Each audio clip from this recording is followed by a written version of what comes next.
के विधायक रमेश मिश्रा जी आए थे यहाँ पर और उन्होंने कहा है कि कार्रवाई के लिए हम टीम गठित कर दिया है हमने और कार्रवाई होगी। लेकिन परिवार को भरोसा नहीं है। परिवार इस आस में लगा हुआ है कि हमने तब भी बातें मान ली थी, लेकिन बातें मानने के बाद में भी अभी तक कोई उचित कार्रवाई देखने को नज़र नहीं आ रहा है। और ऐसे में देखिए परिजन साथ में है, छोटे छोटे मासूम बच्चे हैं। एक ये जो नवनिहाल बच्चा भी पैदा हुआ है वो साथ में है, 7 दिन का है, जिसमें माँ का साया जो है सर से हट गया। माँ का जो आंचल है, जो प्रेम है, जो प्यार मिलना चाहिए एक बच्चे को, जो लालन पालन करने के लिए जो ज़रूरतें होती हैं, वो अब इस बच्चे के सर से उठ गया है। और जैसा कि आपको बता दूं कि कई सारे मामलों में देखा जाता है कि हिला हवाली करने के बाद में मामला को दबा दिया जाता है। इसी प्रकार से आप यहाँ पीछे देख सकते हैं कि ये साधारण सा परिवार है और इस परिवार के बीच में आज हम उपस्थित हैं और ये जानने का प्रयास कर रहे हैं कि आखिर परिवार जो है इतना हताश और निराश क्यों है, क्यों प्रशासन के ऊपर उसे भरोसा नहीं नज़र आ रहा है। और जिस प्रकार से देखने को नज़र आ रहा है कि तमाम बातें परिवार द्वारा कही जा रही है कि इसमें डॉक्टर की लापरवाही से हुआ है, लेकिन इसके बावजूद अभी तक कोई मुकदमा दर्ज नहीं हुआ है। क्या कुछ कारण है, क्या कुछ मामला है? क्या नाम है? लालमन निषाद। क्या हुआ था?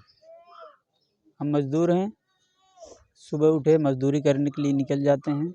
हमारी बहू है और बहू हमारे पूरे परिवार का आदर सम्मान करती रहती हैं। तो इनको जब भी डिलीवरी का अंश होता था, हम लोग बदलापुर सामुदायिक स्वास्थ्य केंद्र ले उनकी जांच पड़ताल हर चीज़ से कराते थे। और जब यह बच्चा अभी जो इनका डेट ऑफ हुआ है, उसमें जब भी उनके डिलीवरी का अंश हुआ था तो सामुदायिक स्वास्थ्य केंद्र बदलापुर में हर वक्त जांच कराई जाती थी। ममता जो आशा कही जाती है उनके माध्यम से। हाँ।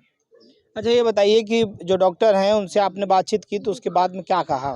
डॉक्टर जब भी हम यहाँ से गए, हम मजदूरी करने के लिए निकल गए थे। हमारी पत्नी थी और हमारी एक भाई हैं, हमारे भाई छोटे अनुज हैं, भाई हैं, उनकी औरत थी। उस समय वो मौजूद थी, वहाँ गई हुई थी। और यहाँ जब वहाँ बच्चा पैदा हुआ तो यहाँ खुशी हम लोग जाहिर कर रहे थे। बस 1-1.5 घंटे में यह सूचना आई कि उनको ब्लीडिंग ज़्यादा हो रहा है। और डॉक्टर जो कि प्रयास करने की बजाय अगर उसी समय बोल दिए होते कि देखिए ये हमारे बस की बात नहीं है, ना तो हमारे पास इतनी सुविधा है, हमने जो करना था कर दिया है। लेकिन यह भी नहीं डॉक्टर जो वहाँ थे वो बताए। और ऐसा लग रहा था कि हमारे जो घर की गार्डियन थी वो वहाँ पर मौजूद थी, वो बोल रही थी कि डॉक्टर जो थी उस समय सब कुछ उन कंप्यूटरों के हाथ में, जो मेडिकल कॉलेज के ऐसे लग रहा छात्राएँ हैं उनके हाथ में दे करके वो एक घर पर चली गईं।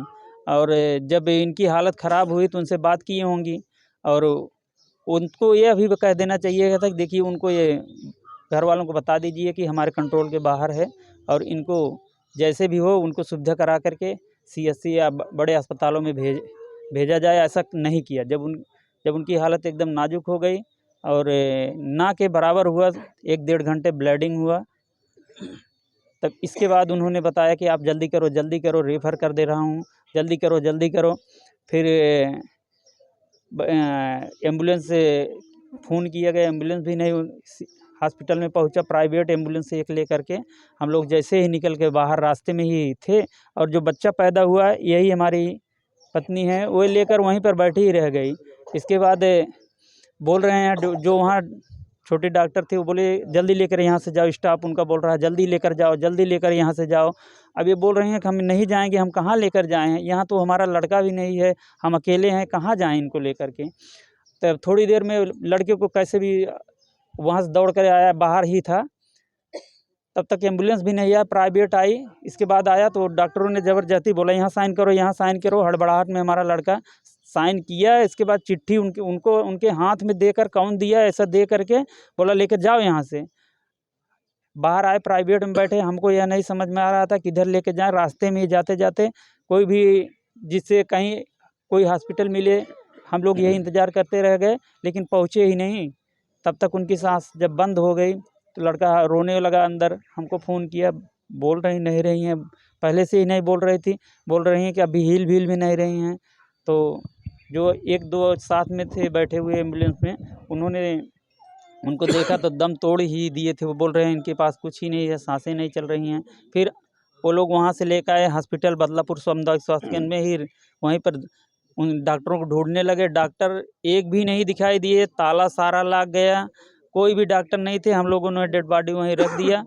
रखने के बाद वहाँ पर थाना अध्यक्ष कुछ काफ़ी देर के बाद हमारे सारे गांव वाले, आसपास के जो भी सुनते थे, रिश्तेदार, सभी वहाँ पर मौजूद हो गए। जितनी देख रहे हैं यहाँ पर, इससे ज़्यादा वहाँ सब औरतें, सब हमारे गांव के मज़दूर जो भी थे वहाँ पर पहुँच गए और बोले कि हम डेड बॉडी यहाँ पर पड़ी हुई है, कोई डॉक्टर भी नहीं है, डेट है कि कैसे है, डॉक्टर यहाँ रहना चाहिए, डॉक्टर कोई भी नहीं है। तब वहीं पर काफ़ी देर के बाद दरोगा साहब आ गए, काफ़ी सिपाही वहाँ पर इकट्ठा होने लगे। थोड़ी देर में कोई गाड़ी आने लगी, उसमें से भी फटाफट निकलते थे, लेकिन हम लोग रोते बिलखते रह गए। इसके बाद भी वहाँ पर कुछ अधिकारी भी आ गए थे, एक लेडीज़ थी, क्या एसडीएम भी आई थी शायद, उनका वहाँ पर कल ही परसों ही उनको वहाँ से हटा दिया गया। एसडीएम वहाँ मौजूद थी, देखी, और जो दरोगा जी थे वो आश्वासन दे रहे थे कि आप एक काम कीजिए, यहाँ से डेड बॉडी ले जाइए और लेकर चलिए, हमको एक तहरीक दे दीजिए, हम मुकदमा दर्ज कर लेंगे। आप चाहते क्या? हम यही चाहते हैं हमारे साथ न्याय हो, और जितनी भी मीडिया हैं वो हमारे भगवान हैं, वही हमको न्याय दिला सकती हैं। बाकी हम हाथ पैर, अब भी हम तहसील से आ रहे हैं, हमको बुलाया गया कि आप तहसील में आओ। तहसील में हम 10 बजे से ही वहाँ बैठे बैठे इंतज़ार करते करते थक गए। तब इसके बाद हमारे प्रधान जी भी, प्रधान साहब सहयोग कर रहे हैं। और तहसील में कौन बुलाया था आपको? तहसील में फ़ोन करके, हमारे पास नंबर है, एक लेटर कल आया था, उस पर हम लोगों ने साइन नहीं किया। बोले एसडीएम का लेटर है, आप इसमें साइन कर दीजिए और कल 11 बजे आ जाइए। तो हम बोले 11 बजे हमको जब आना है तहसील में, तो हम क्यों साइन करें भाई, हम वहीं आ जाएंगे उनसे मिलने के, जब बुलाए हुए हैं। तो हम लोगों ने 11 बजे के पहले वहाँ पहुँच गए, और एसडीएम भी आए, एक बोले कि कागज़ बनाकर हमको दे दो। वहाँ कागज़ बनाते हुए तो तब तक यहाँ से फ़ोन आया कि आप थोड़ा यहाँ आ जाइए। उस दिन जब आप हॉस्पिटल में थी तो डॉक्टर ने क्या बोला? हॉस्पिटल में साहेब दिखावे के लिए मतलब फोन की नहीं है, हमारे लड़के लिए गए साहेब दिखावे के लिए, सुई दवाई लिख दी है, जबरदस्ती सुई दवाई की नहीं है, हमारा पतो खत्म हो गई। अच्छा, उसके बाद में बोला आपने उस डॉक्टर को, तो क्या बोला डॉक्टर, क्या बोले उससे? डॉक्टर कुछ नहीं बोल रहे हैं, जबरदस्ती सुई दवाई के हैं। ये नहीं कहे कि वजन ज़्यादा है, अभी विधायक जी बोल रहे थे कि वजन ज़्यादा है, कुछ नहीं, ये है कुछ वो है, नहीं। दुनिया भर की बातें बता रहे थे। कुछ नहीं, हाँ कोई बात नहीं बोला? नहीं, सुई दवाई कहाँ से मंगा रहे हैं? आ बाहर से दवाई लिखी थी? बाहर से बाहर से बाहर से बाहर से ना परेशान, ना परेशान कहीं कुछ नहीं, कहीं नहीं जबरदस्त, यहाँ से लेकर जाइए, नहीं कुछ नहीं, कुछ नहीं, नहीं कुछ नहीं, एक नहीं बताए हैं, नहीं खाली देखी है बच्चेदानी के मोटी नाई खुल रही है, दवाई मंगाई के वह लगाए दी, हमारे पतो पीड़े हो लिया, चौचिया लग इधर उधर, बोतल चढ़ाए, हाँ जबरी के है, जबरी के। क्या नाम है? मेरा नाम राहुल निषाद, मेरे पिताजी का नाम लालमणि निषाद। पत्नी थी आपकी? मैं पट्टी दयाल का निवासी हूँ। मेरी पत्नी कुसुम निषाद थी, जिसको मैं डिलीवरी थी उसकी, तो उसके चेकअप के लिए मैं हॉस्पिटल सामुदायिक स्वास्थ्य केंद्र अपने बदलापुर में गया था। तो वहाँ पर जब मैं 11 बजे पहुँचा तो मैडम के अपने पत्नी से बोला कि आप यहीं पर खड़ी रहो, मैं 1 रुपये का पर्चा लेके आता हूँ। मेरी पत्नी ने बोला नहीं, मैं 30 अप्रैल को यहाँ पर दिखाने के लिए आई थी, वह पर्चा है, वह पर्चा 15 दिन चलता है। ये सब हमको नहीं मालूम था, लेकिन मेरी पत्नी को मालूम था। उसने बोला कि यह पर्चा 15 दिन चलता है। तो हमने कहा ठीक है, यह पर्चा जमा कर दा और दिखा द मैडम के। तो पर्चा जमा किहिन, 4-5 मरीज जवन हुए रहिन, तो उनका मैडम देखिन है प्रियंका। तो उनके बाद इनका नंबर जब आई है, इनका देखिन है, तो हम बाहर में रहे, अंदर बैठा रहे, हम लेडीज में सब रहे, शर्म बनाते हम बाहर में बैठे रहे मुहारा के। तब ले गए, जब अंदर थोड़ा केबिनेस बना रहा तो ढका रहा सब, तो हमारा बोले जाओ वहाँ पर लेट जाओ, तो गए वहीं लेट ही गए। तो मैडम ग्लव्स लगाइन हाथ में, तो अंदर गए चेक किन, तो चेक कई के आइन, हमारे औरत हंसे लागिन हमके का बात है।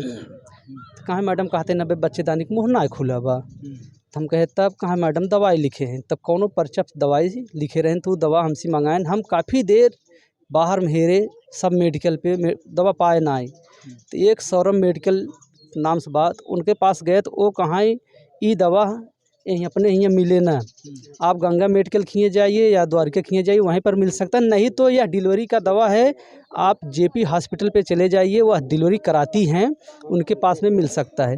तो वही बाजू में था, तो मैं जेपी हॉस्पिटल पे चला गया, तो वह ट्यूब थी कोई, वह ट्यूब थी, वो उस ट्यूब को उस मेडिकल वाले ने एक फ्रिज में रखा था। हाँ, तो फ्रिज में रखा था, एक हेरते हेरते निकाल के दिया, तो वहीं उसके स्टाफ, मेडिकल वाले के स्टाफ ने कोई देखा तो बोला यह एक्सपायर है, तो उसने उसको रखा, तो कोई दूसरा हेरा पा गया तो उसको दिया, तो उसने उसमें हमसे 280 रुपये लिया, पर रसीद वसीद कुछ नहीं दिया। हम वहाँ से दवा लेके आए, हमने बोला कि मैडम लिखी, उनको दिखा दे, तो पर्चा जो मैडम दवा लिखी थी वो और दवा लेके आए, मैडम को दे दिया। मैडम ने एक मरीज देखने के बाद तो वह दवा देखी, उसके बाद दवा लेकर हाथ ग्लव्स पहनकर दवा ऐसे हाथ में लगाई, मेरी पत्नी को बोला अंदर लेट जाइए, तो मेरी पत्नी ने अंदर लेट गई, तो दवा उनको अंदर लगाया, तो मेरी पत्नी ने आया, तो मैंने पूछा क्या हुआ, घर चलें? तो उसने बोला कि नहीं मैडम जी बोली हैं, प्रियंका मैडम ने बोली हैं कि आराम करो, कहीं पर जाना नहीं। तो वहीं वार्ड में लिटा दिया गया, तो वार्ड में लिटा दिया गया, उसको दर्द होने लगा तो एक दवा और मंगा लिया गया हमसे। तो बाहर में गया मैं, सौरभ मेडिकल पे वो दवा लेके आया, तो जो है कि वो उसको ज़्यादा पीड़ा होने लगी, तो हम मम्मी और चाची को बुलवा लिए। तो मम्मी चाची जैसे आई तो उन्होंने बोतल चढ़ाना चालू कर दिया। बोतल 10 से 12 मिनट में वो बोतल सारा ख़त्म। बोतल में जो दवा ववा मंगा कर लगाई थी 10 से 12 मिनट में वह बोतल ख़त्म। तो एक कोई लेडीज़ औरत थी, उसने बोला कि यह बोतल इतना तेज़ चढ़ता है? तो उसने बोला कि मैडम जी ने बोला है कि ऐसे ही चढ़ेगा। तो हम लोग शांत रहे सब। उसके बाद फिर हमसे एक दवा मंगाया गया। जैसे मैं बाहर गया दवा लेने के लिए, उसके बाद मैं दवा लेके आया जब हॉस्पिटल के अंदर, तो हॉस्पिटल में ना मेरी पत्नी थी, ना मेरी माँ, ना मेरी चाची, सबको डिलीवरी रूम में लेके चले गए थे लोग ज़बरदस्ती मेरी पत्नी को। तो ये लोग भी पाछे पाछे चले गए। उसके बाद मैं दवा लेकर ऐसे देखता रहा, तो कोई एक डॉक्टर की सहयोगी थी क्या, हाँ, तो उसने आया, मुझसे दवा लेके झम से अंदर चली गई। उसके बाद वहीं पर इलाज ये लोग चालू करने लगे। तो मम्मी मेरी बोल रही थी कि मेरी बहू की पेट को ज़ोर ज़ोर से ये लोग दबा दबा कर बच्चा पैदा कर रहे हैं। तो मम्मी मेरी रोने लगी। मैंने बोला मत रो मत रो। सब यही बाहर में हुआ था, अंदर क्या हुआ था चाची बता सकती है। जी जी सर, वहाँ पर एक पूनम नाम की नर्स थी, वह पैदा करने के लिए ग्लव्स व्लव्स लगाई, फिर पैदा करने के लिए गई, पास में 2-4 लोग और आ गए और 2-4 स्टाफ। प्रियंका मैडम ने दवा लिखी थी और स्टाफ को बोली थी ये सब दवा लगा दीजिए आप लोग। उसके बाद 2 बजे वो चली जाती है, जौनपुर उसका घर है, 8 बजे से 2 बजे तक वह वहाँ पर रहती है। उसके बाद सब डिलीवरी रूम में लेकर चले गए, तब बोली कि जो पूनम थी डिलीवरी करा रही थी, वो बोली कि मैडम जाने कौन सी दवा लगा दी है जो इतना ज़्यादा ब्लड आ रहा है बच्चा पैदा होने के बाद। बोली खुद बोली। तो मैं वहाँ पर खड़े खड़े सुन रही थी, तो बोली मैडम कोई बात है? बोली नहीं नहीं ठीक है। तो फिर इधर उधर से फिर दूसरी मैडम आई, बोली मैडम आप देख लीजिए। तो 2-3 मैडम आ गई, तब औजार लगा कर शरीर में 2 बार उसको सिलैया के टाँका मारी। तो मैंने सोचा ठीक है, नस वस फटा होगा तो वही सिल रही हैं। तो फिर मैंने बोला मैडम कोई बात है? तो बोली नहीं ठीक अब ठीक हो जाएंगी, थोड़ा शरीर फट गया था। वो बोल रही है शरीर फट गया है, और वो शरीर नहीं फटा था, अंदर नस फटी थी। तो उसके बाद फिर कपड़ा मांग रही थी। मैंने बोला मैडम इतना सारा कपड़ा लगे, सब कपड़ा खत्म। ये जो फटने की बात आ रही है, ये कैसे आपको पता चला कि ये वो बार बार सिलाई कर रही थी, आखिर सिलाई कर क्या रही थी? अच्छा, वो बार बार सिलाई कर रहे थे, हाँ, ब्लीडिंग लगातार हो रही थी। ब्लीडिंग लगातार हो रहा था, यही तो ब्लीडिंग तब होती रही और फिर लास्ट में रिफर को लेकर के आप वहाँ के जो चिकित्सक मैं पूछ रही थी कोई बात है? बताने को तैयार नहीं। नहीं, कब बोली सब ठीक है जी। फिर बाद में क्या किए वो लोग, बॉडी तब नहीं ऐसे नहीं, तब बहुत 2-4 लोग आए, फिर सभी लोग पारा मैडम आप देख लीजिए, मैडम आप देख लीजिए, सब ग्लास लगा कर चेक करने लगी, किसी के बस के नहीं था। फिर और लोग, एक डॉक्टर आए, वो भी बीपी नापने लगे। फिर सब 2-4 लोग, कोई सुई लगा रहे, कोई ग्लूकोज लगा रहे, कोई ऐसा 2-4 लोग पहुंचने के बावजूद भी कंट्रोल नहीं कर पाए। हाँ हाँ जी, 8-10 लोग थे वहाँ पर। उसके बाद ताला मार के सब भागने लगे। तब जब फिर भी उनके पास फिर भी जल्दी तब हमारे दीदी जो बड़ी वाली थी तो बोली कि आप लोग क्या कर क्या रही हैं। तब वो आपस में सब बात कर रही थी। तब दीदी ने सुना, तुरंत भैया को बुलाया तो आए, तब जबरदस्ती यहाँ से लेकर गए जी। तब तक सब लोग भाग चुके थे जी, वहाँ से हट गए थे, दूसरे रूम में चले गए थे। तो फिर ये बताइए कि तमाम चीज़ें हो गई, डॉक्टरों की लापरवाही की वजह से आपकी बहू की जान चली गई, क्या भरोसा है प्रशासन के ऊपर? क्या कुछ यहाँ पर चीज़ें देखने को मिल रही हैं? जबरदस्ती सुई दवाई जबरी की ही है, तब अब हमारे हमको भरोसा, अब हमें भरोसा सिर्फ है हमारे पूर्व सांसद धनंजय सिंह के ऊपर। वही हमारे गरीबों के मसीहा। तो यहाँ तो बता रहे हैं कि जो है जांच करवा रहे हैं, जांच करवा करके जो टीम गठित हुई है वो पूरा इस पूरे मामले को देख रही है। एक बार बुलाया गया था, हम लोग गए थे, वही डॉक्टर के ही पक्ष में वो लोग बात कर रहे थे, एकदम डॉक्टर, हम लोग की बात कोई सुन ही नहीं रहा था। हाँ, तो विधायक जी भी तो बोले हैं कि वो आएगी टीम और फिर वो दूसरी टीम गठित कर दी गई है। दूसरी टीम जो पहली थी, भ्रमित कर रहे हैं, घुमा फिरा के वो लोग भ्रमित कर रहे हैं, जिससे कि लोग बदल सके बात को। जो पहली टीम थी वो डॉक्टर की ही बात कर रही थी कि नहीं डॉक्टर ऐसा करते हैं, डॉक्टर वैसा करते हैं, भगवान होते हैं। जो एक ऑक्सीटोक्सिन होता है इंजेक्शन, वो बोल रहे थे क्या कि ये ऑक्सीटोक्सिन आदमी के लिए नहीं बैन है, वो भैंस के लिए बैन है। वो भैंस के लिए बैन है, आदमी से बड़ी भैंस है, उसके लिए बैन है। मेरा नाम महाजन इरशाद है। धन्यवाद, किसी मीडिया वाले हमारे यहाँ आए, अभी तक न मीडिया वाले आए थे, न कोई नेता आया था, न कोई विधायक है, कोई मंत्री नहीं आया था। ठीक, हम लोग गरीब हैं, हम लोग मजदूरी करते हैं, कमा के आते हैं, खाते हैं। ठीक, अभी विधायक जी आए थे, मैंने उनकी बात सुना। विधायक ने हमको आश्वासन दिया, आपकी 3 बेटियां हैं, 1 बेटा हुआ है, मतलब ऐसा। अच्छा, विधायक आज 6 दिन जो भी जब हुआ है, विधायक जी आज कैसे आए? महाराणा की वहाँ पर मूर्तियाँ लग रही थी, वहाँ पर तैयार थे, लेकिन यहाँ आने में क्या दिक्कत थी? क्या मतलब उनको मतलब आज 3 दिन हो गया, 2 दिन, जो 9 तारीख वहाँ पर मूर्तियाँ बैठी थी, क्या उस दिन नहीं आ सकते थे? आ सकते थे। विधायक जी बोलते हैं मैं लखनऊ में हूँ, तो यहाँ पर कैसे आए? अरे उस दिन आप वहाँ पर फीता काट रहे थे, यहाँ भी आ सकते थे, गरीब घर आ। विधायक जी तो कह रहे हैं कि मैं बड़ी कार्रवाई कराऊंगा। विधायक क्या करें? कुछ सही बात, आज तक 3 गाँव में तो विधायक जी आए ही नहीं। हमारे निषाद बस्ती में विधायक जी का आए नहीं, याद कैसे आ गए बताइए आप? पहली बार हमारे विधायक हमारे बस्ती में आए हैं। तो क्या भरोसा नहीं लग रहा है आपको? हमको भरोसा नहीं लग रहा विधायक जी का, बिल्कुल नहीं लग रहा। आश्वासन देना नेताजी का काम है। ठीक, हाँ, उसने एक पॉइंट बोला है, क्योंकि वो भी बिना पॉइंट के नहीं चलते। विधायक भी जो होते हैं पूरा रजिस्ट्री निकाल, कुंडली हम लोग की कि ये लड़ेंगे कि नहीं लड़ेंगे, मतलब गरीब हैं ये लोग, कीड़े मकोड़े हैं, मर जाएंगे ये लोग, इनको आश्वासन दीजिए। तो यहाँ आप समझ सकते हैं कि किस प्रकार से जो परिवार है, जो पीड़ित परिवार है, तमाम बातें अपनी कह रहा है, और जिस प्रकार से यहाँ पर भरोसा है वो अब दिखाई नहीं दे रहा। जिस प्रकार से इनका कहना है कि बीते दिनों भी यहाँ पर प्रशासन जो है पूरी टीम गठित करके आया था डॉक्टरों की, लेकिन वो डॉक्टरों के पक्ष में ही बातें कर रहे थे। लेकिन अब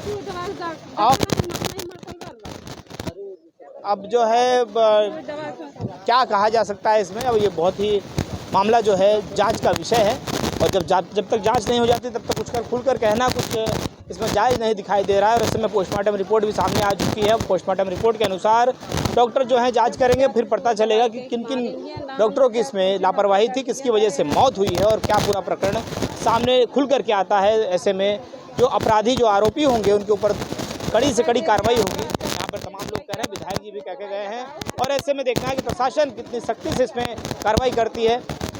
बने रहिए हमारे साथ और इस खबर को ज़्यादा से ज़्यादा फैलाइए, ताकि इस पीड़ित परिवार को न्याय मिल सके। जय हिंद, जय भारत।